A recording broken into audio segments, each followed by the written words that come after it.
Hello and welcome to Matt's B-Movie Reviews, a show that looks at cult films that may have escaped your radar. But before I get started, has anyone seen this? My mate Bale's bringing back the animated adventures, or piss takes as I like to call them, from our old school days. I will give you the link to the new animated adventure when it appears, and if you haven't seen the old ones, go check them out with my friend Richard. I'm Richard Bennett. Won't you please subscribe? Bale? Why? Feature presentation. Anyway, so on to this week's review. A zombie game adapted into a movie. What could possibly go wrong? Well, I'm thinking of all those bad Resident Evil movies. Paul W. Anderson, you've got a lot to answer for. So get ready for my review of DEADRISING, Watchtower. Here's the plot. Ambitious journalist and reporter Chase is doing a story on the latest ZOMBREX epidemic in a walled-off city. The army has kindly set up ZOMBREX stations to supply infected people with the drug that will stop them turning into cannibalistic zombies. Yeah. But it turns out like Chase is in the right place at the wrong time, or possibly the right time depending on your perspective, as the ZOMBREX on offer fails to take hold and everyone seems to turn into mindless Z-heads. Uh-oh. The army locks down the city with all the living inhabitants inside. Can Chase and a ragtag group of people team up to stop the hordes of undead? And can they find out what went wrong with this ZOMBREX batch and make it out of there alive to tell the story? That'd be telling. Now firstly, what I want to say is I didn't expect much at all from this movie. I heard it was video on demand or whatnot, and it hadn't even had a theatrical release, so I wasn't guessing it was going to be a masterpiece or anything like that. So imagine my surprise when it turned out to be a genuinely entertaining movie. Yeah, I've seen so many B movies that some of them just turn out to be that bad I've not even bothered reviewing them on this channel, that I do get overly sceptical. But quite honestly, this is probably one of the best game to movie adaptations of the last 20 years.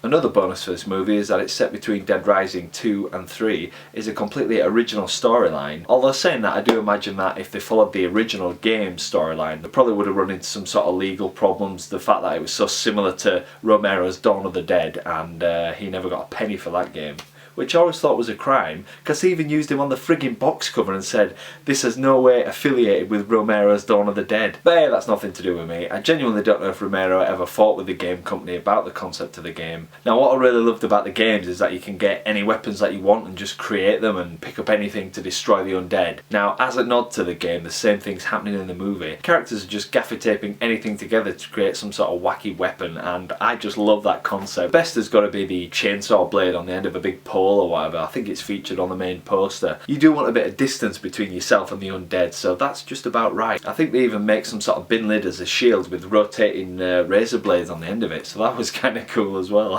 One of the best scenes in the movie actually, which really shows its production value, and they've really upped the scale just to get this shot. There's a scene set in and around a big yellow American school bus with hordes of the undead everywhere, and they had to get to the other side of it. It really was a treat to watch because it was supposed to be one continuous take, although there was definitely a cut in there. It just looked beautiful and really well done. In fact, check it out right now.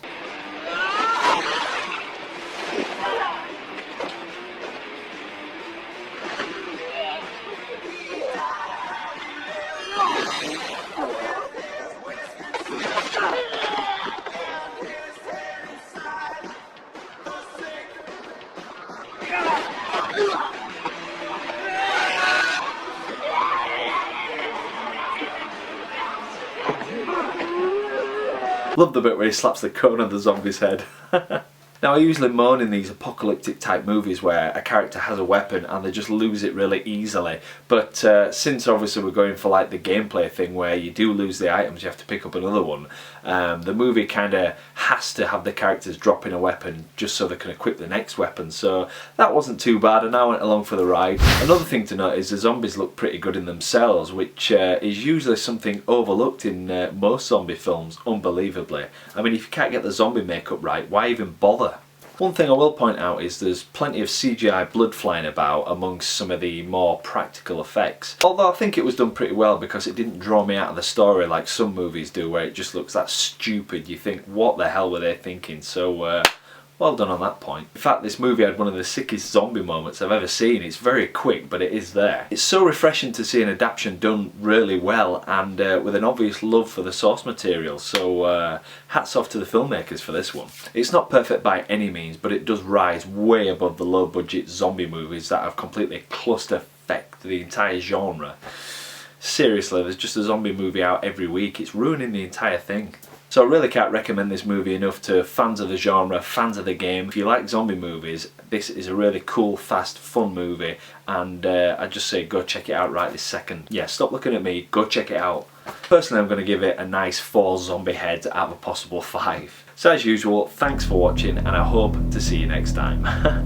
Bye.